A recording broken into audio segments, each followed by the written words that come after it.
為什麼女人的壽命比較長？當女人可以有多美好？揭露女人系列之4，我的爛一直是亂上下沒變，新來的寶寶別搞錯了，屠龍簽約，猛女爽風威壓感，自信滔天錢盤滿，活捉處男好調教，一生一世相見晚。正文女人最大的優點，但也是缺點，那就是非暴力、原諒、寬容。遇到一件事情，男性，尤其是直男，習慣於用暴力的語言、肢體和權力去強迫改變現狀，如同人類歷史上的所有戰爭，俄羅斯和烏克蘭也是如此。但女人不同，女人的大腦結構更加樂觀正面，雖然這會讓女人去原諒傷害自己的人，會變得狠性無表，但畢竟也是正面。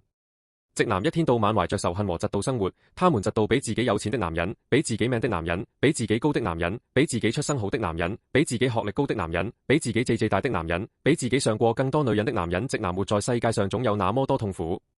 而這裡面的很多痛苦是女人根本不屑一顧的。這幫直男，他們自己也不是什麼皇室、貴族、政治家、商業家的兒子，他們自己也不是道德高尚的大善人，卻可以真的以為自己能像漫畫和電影的主角一樣改變世界。這是何等的傲慢和狂妄？這是何等的愚昧和無知？這是何等的痴心和妄想？就像脫口秀演員楊笠說的，為什麼一個男人他那麼普通，卻還敢那麼自信？正是這種不切實際的狂妄自大毒害了直男自己。仔細算算，就算這個世界已經對直男夠好了，但直男自己還是會硬幻想出一堆理由，佐證女人其實過得比男人好，佐證世界上沒有人能理解他們是對的，佐證自己有多正確正義，佐證別人都是運氣好、出生好、投胎好，但這一切都只是直男嫉妒別的直男產生的結果而已。他們心中根本不想要公平正義，他們只是嫉妒他們自己不是既得利益者。你想想，那在這股那麼大的負能量的驅動下，直男每天都在為女權、政治、金錢仇恨這個、仇恨那個，那直男怎麼可能會比女人長久呢？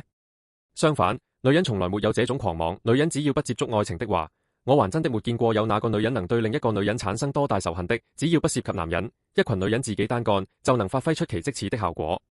其效率和準確率是遠遠高於男人的。男人會因為一點點小事而別人翻臉，而女人更加會容忍、溝通、合作、共贏，這對一個團隊、組織甚至國家來說都是最需要的。